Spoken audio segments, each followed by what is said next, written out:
Coming up on ATV News, see what left Lewiston moviegoers gasping for air. You can't hide from it, but can you run?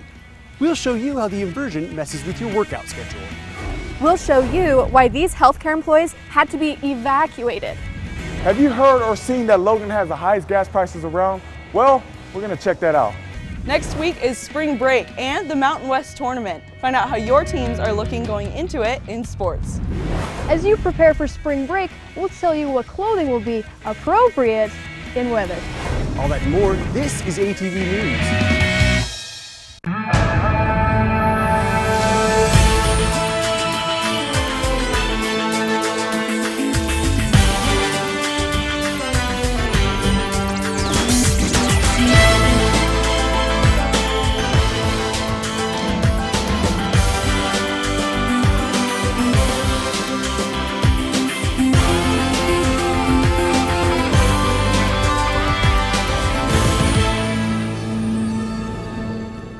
Welcome to ATV News. I'm David Matthew Stewart. And I'm Sarah Winder.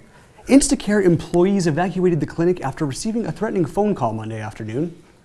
Logan City Police arrived at the clinic on 400 North and about 200 East around 3 o'clock. That was after somebody left a message saying a bomb will blow up at 5.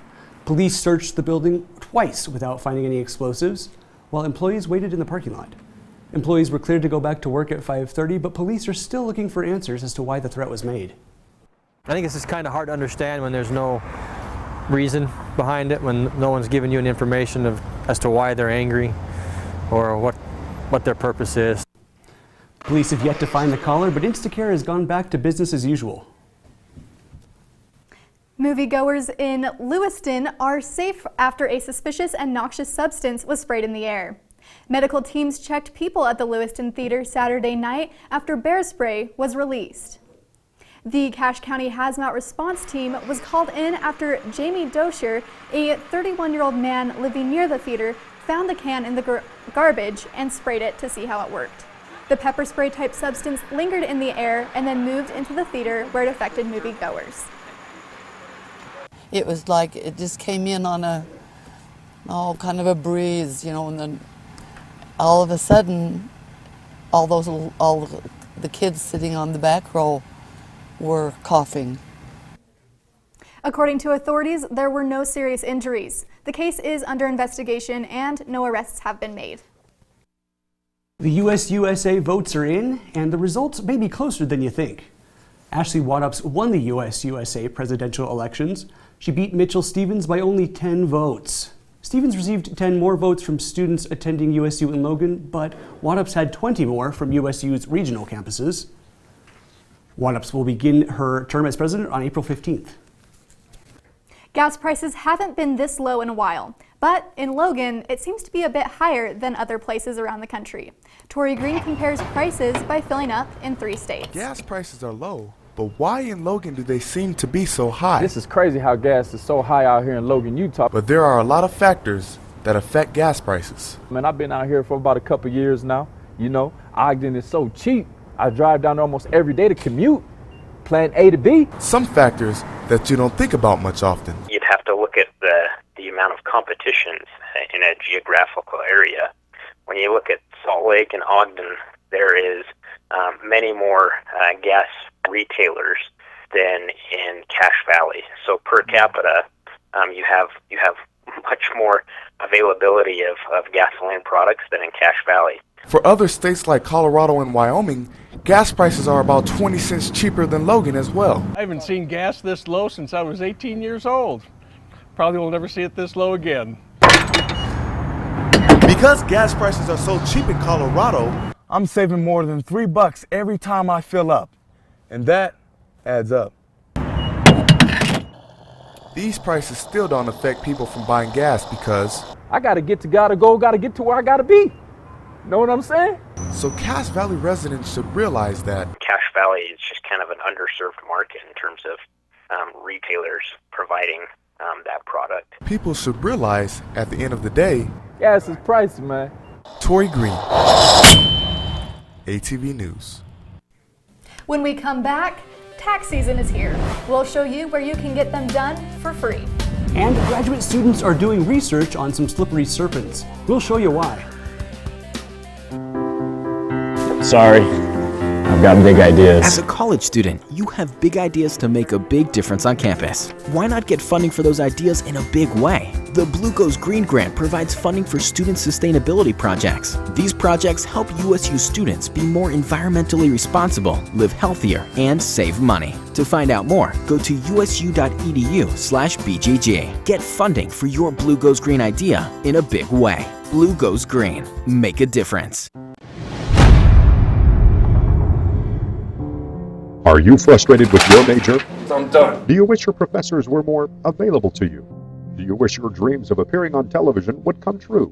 We have the solution for you.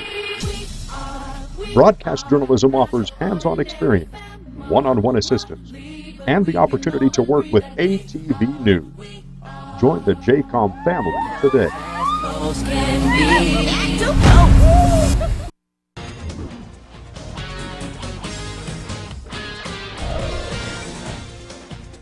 New patented research on dye in your food, clothes, and cosmetics could benefit your health.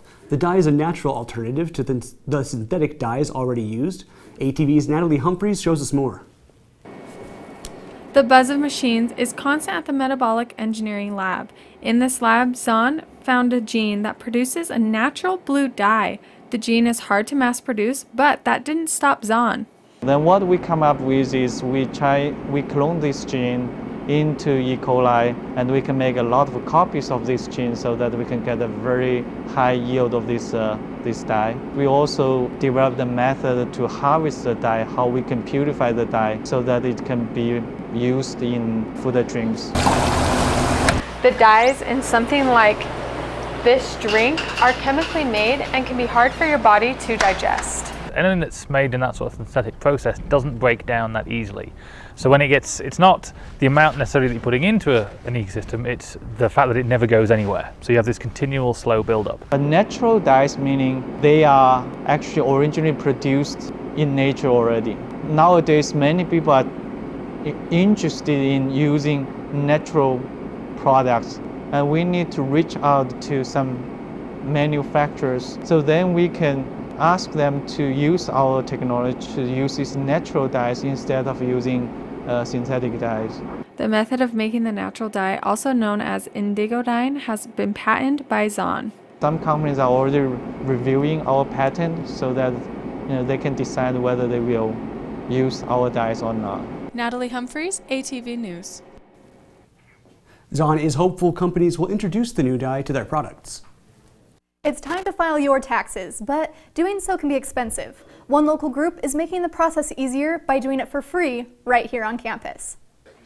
The Volunteer Income Tax Assistance, or VITA program, provides free one-on-one assistance to those who make less than $53,000 a year.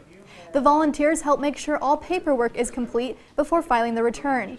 Another volunteer then double-checks the work to make sure it's prepared correctly. Any one year we'll prepare between 500 and 700 tax returns, generating up to maybe $8 million in refund money. A lot of that refund money is going to go back to the registrar's office, but it helps keep kids in school, and we're really proud of the service that we can provide. VITA will be in the business building in room B120 every Tuesday and Saturday after spring break. You may not think of them as man's best friend, but our Amy Kobabe shows us how snakes aren't actually as bad as you think. Amy. Yeah, so not everyone would be so willing to hold a snake. A lot of people are afraid, but I spoke with one USU researcher who says there's really no reason to be afraid. You may be afraid of them like Indiana Jones.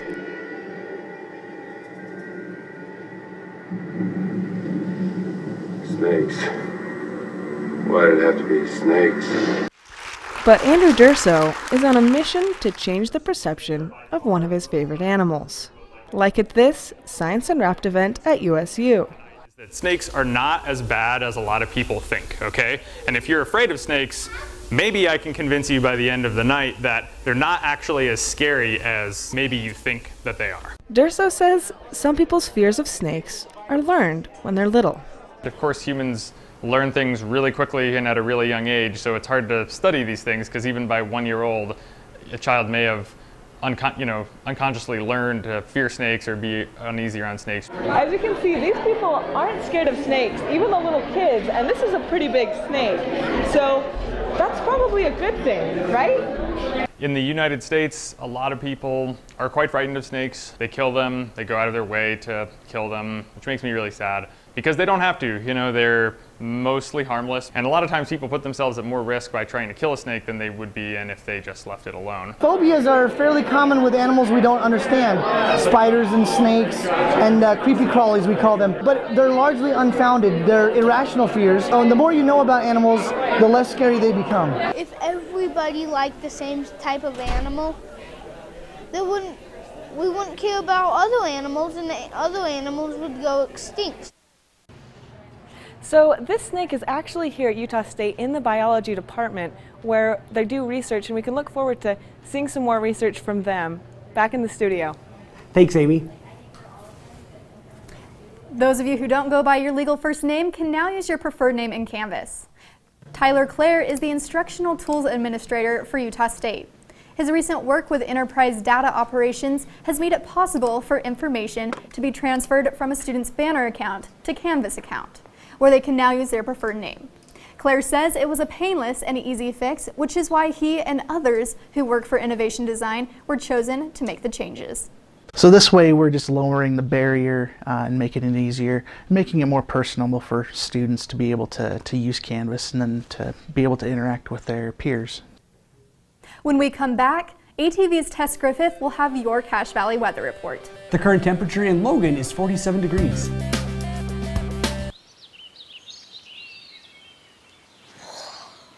Oh, look, a redhead.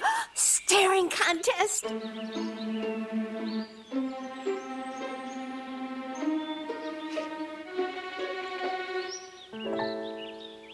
You still got it.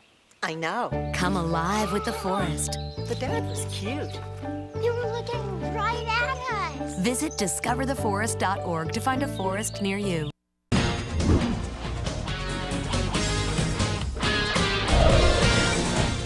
It's no secret that the air in Cache Valley can get pretty dirty, but does that mean you should stop working out in it? In part 2 of our air quality series, Jeffrey Dada found out about one study on campus that's trying to answer that question. This is Nico's first time working out outside in a few months. As winter came, it got harder to breathe and it got a lot colder, and so I started doing things indoors. Nico also didn't want to risk working out in the inversion. If I walk outside, and you can see kind of the smog, kind of the gross looking air, I'm definitely not going outside for that, to work out in, at least. One study on campus is trying to look at the effect on people exercising outside.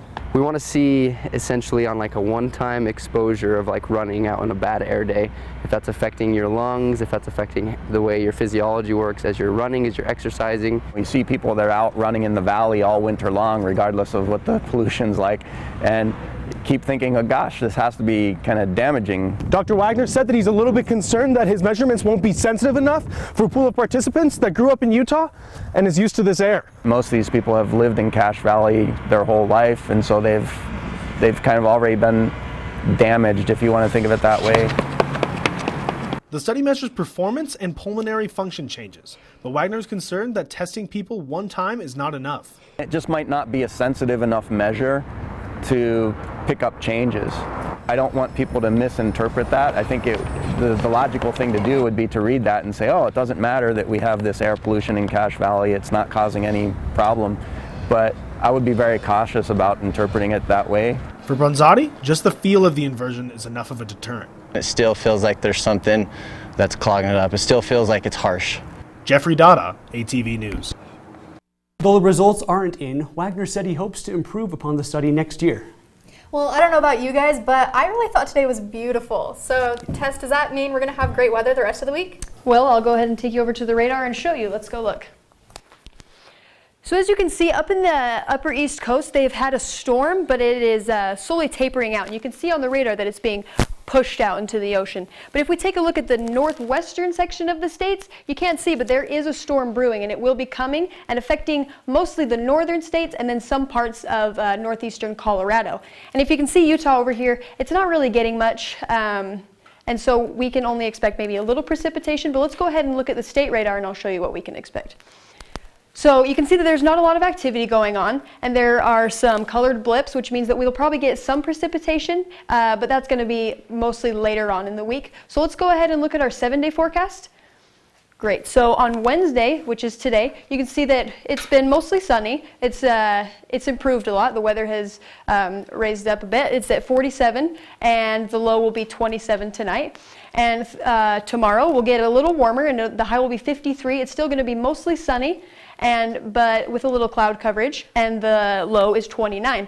But coming into Friday, you can see that we've got a little precipitation, a chance of precipitation, but the weather's still going to be good, nice and warm at the upper 50s with a low of 29. Saturday is really similar. We still have a high of 54, but a low of 35 with still 10% chance of precipitation.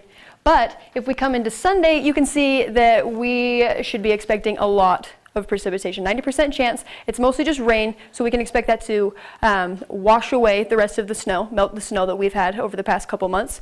But we're still at 51 degrees, which is still nice and warm. Monday will come in to Monday, and it'll still mostly have precipitation, 60% chance. And then Tuesday it'll calm down a bit, but it'll go down and it'll still be a little cold. So you've been all caught up on weather. Let's see what we have this week for sports. Amy? Thanks, Tess. When we come back, we might have lost some gymnastics, but some Aggies still took home victories. And we seem to have passing down. See how it works out after the break.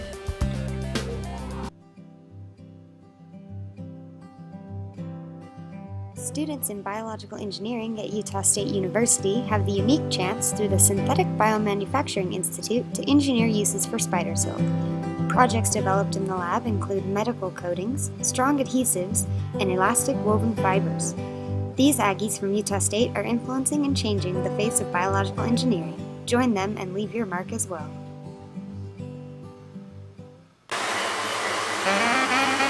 Aggie Air is an innovative engineering program exclusive to Utah State. It provides opportunities for students to get hands-on and real-world experiences.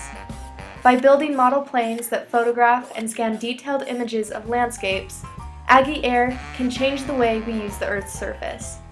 Watch as Aggie Air takes flight.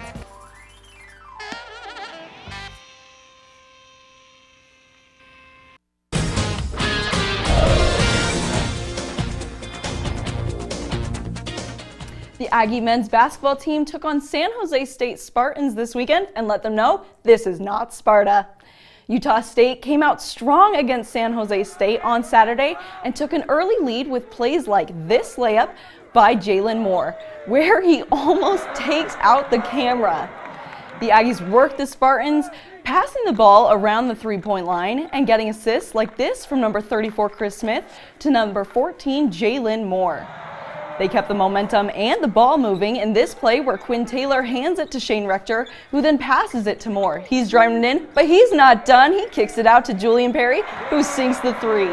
The Spartans try to bring it back, but Rector steals the ball and brings it down for two.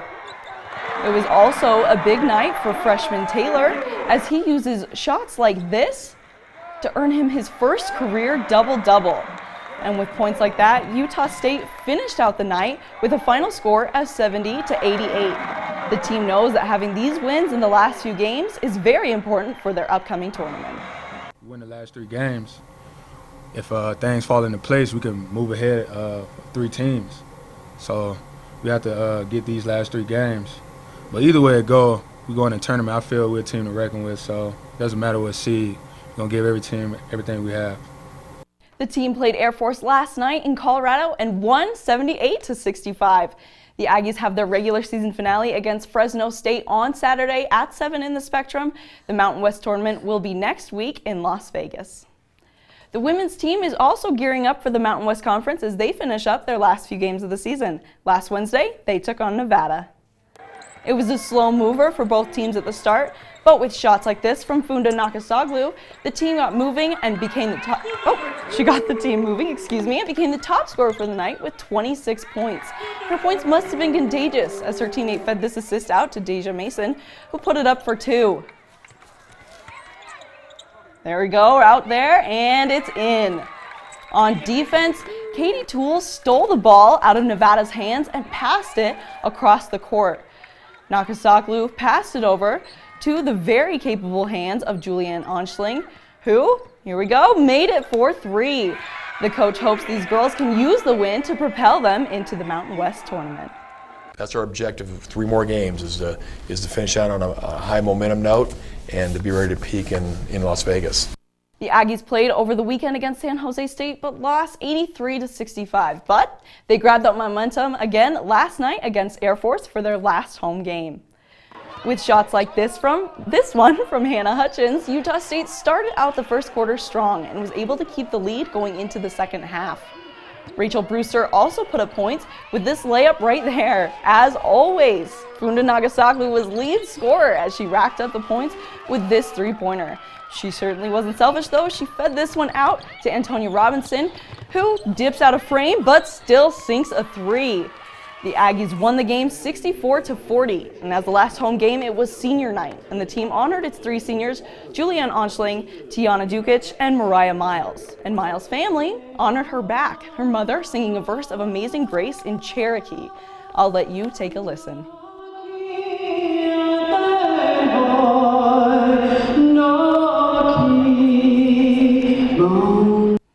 The team will play its last regular season game on the road against Fresno State, then wait to hear the seeding and matchups for next week's Mountain West Championship. On over to the courts, where men's tennis took on Gonzaga. We start out in doubles, where Jaime Barajas and Samuel Serrano use serves like this to get ahead. As the game goes on, Gonzaga just cannot return what we're throwing them, giving Barajas and Serrano the match. In singles, Barajas swept Gonzaga's Hayden Smith, winning the first 2 sets after Gonzaga could not return USU's hits. This gave Utah State a 3-0 lead in the match. Later, Romai Ugarte would secure the win for the Aggies with serves like this. Coach Mulis said this win is good to get under their belt before break. Good to get the win, and good to kind of move forward into where we kind of want to be before spring break, before traveling to Northern California over spring break. So yeah, like I said, not the prettiest tennis, but it was just good to get the job done. The Aggies' next game will be this Sunday in California against Pacific. Women's gymnastics took on Boise State on Friday, and while they didn't win the meet, many Aggies still took home victories. Starting on vault, junior Katie Brown scored 9.825 with this move, a score that her teammate Michelle Yasukochi would match later. Both girls tied their career highs. On floor, senior Destiny Ezel scored 9.85 with this routine, which would bring her 2nd place and a new career high. So exciting. I mean, seeing Destiny Ezel hit her career high. She's worked long and hard for that, and so that's just something I want to highlight, and I'm really proud of her for that. The next meet is on Friday in the Spectrum against BYU and New Hampshire. You're all caught up on sports. Sarah, David, back to you. Thanks, Amy. When we come back, see how one organization made the polar plunge into a hotel party. And the Rocky Mountain Wizard paid a visit to USU. See how he had Aggies of all ages spellbound. Don't look at me. Your hair's a bit frizzy today. Oh, you should pick that up. Oh, you're such a dork. Loser. Here, let me help you with that. Oops. Every day, kids witness bullying. Oh, look. Your crush is looking at you. Or you. They want to help, but don't know how. See, no one here's gonna help you, because no one Teach your kids how to be more than a bystander. Visit stopbullying.gov. A group of engineering students at Utah State has designed and programmed an innovative remote-controlled submarine. USUB is fully student-run. They designed and built the parts from the ground up and are always working to improve the submarine software and capabilities. These students show that computer science is more than just typing on keyboards. Dive right into engineering with USUB.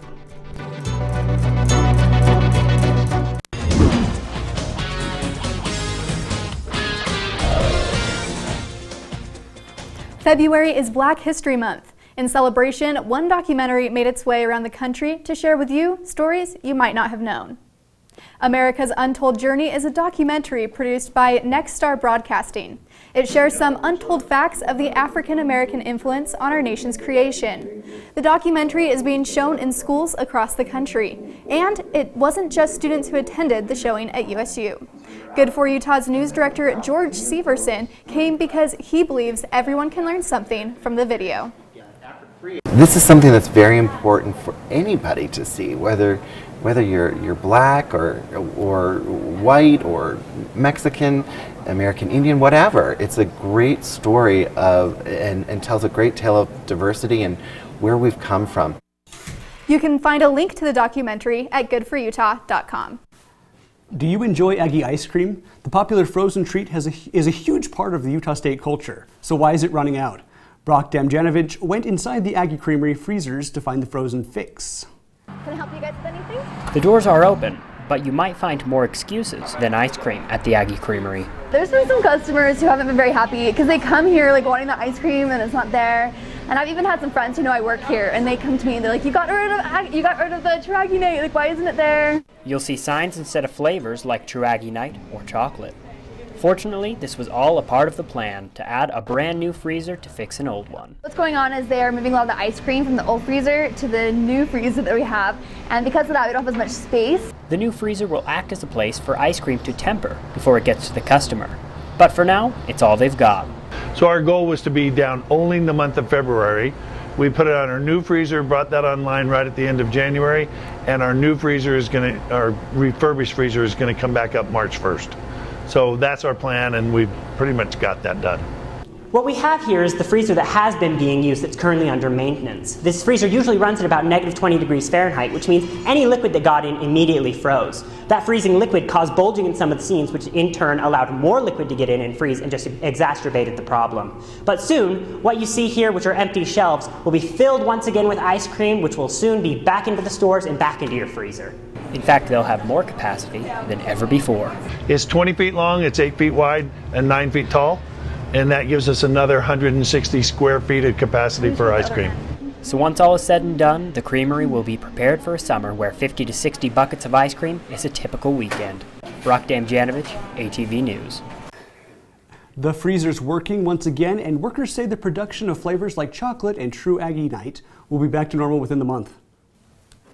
What do you do with your spare cash? According to a recent Nielsen study, your answer depends on where you live. The study found people in the Asia-Pacific region to be the best at saving, followed by North America, the Middle East and Africa, Europe, and then Latin America. The findings follow a similar pattern when it comes to investment. Paying off debt and credit cards is most important to those in Latin America, while future retirement is least important worldwide. Someday is nowhere. Today's what matters, tomorrow's what matters, and I think we're very much, that deferred gratification is so devalued that savings is really not important. Although Asia Pacific saves the most, they also spend the most on vacations. Special Olympics Utah has started to host their annual Polar Plunge fundraisers across the state, but they added a little luxury to the last one. Instead of having the event at a frozen lake, they held the plunge at a Sheraton hotel in downtown Salt Lake. People dressed in costumes to show support to specific Special Olympic athletes. Coordinators estimated 100 people took the plunge. Members of the Kappa Delta sorority and the Pi Kappa Alpha fraternity from USU made the trip to help out with the event, and organizers were thankful for their time. That pool temperature was probably about 2 degrees higher because of all the fraternities and sorority people they brought in from Utah State University. They lit the fire. Special Olympics will host their next Polar Plunge at the St. George City Pool on Saturday. Thanks for joining us on this week's ATV News. You can catch all of our shows by visiting our Facebook page. We leave you with highlights of the Rocky Mountain Wizard who came to campus on Monday. Have a great spring break, Aggies. No, you got it. It's like, whoosh, and you grab it, okay?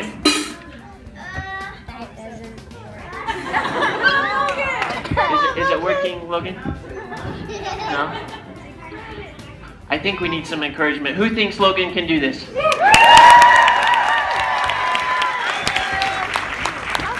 These guys have faith in you. I bet you can do it. Let's try it. One more time. Grab it. You got it? Sometimes it helps if you blow on it, then drop it in the bucket.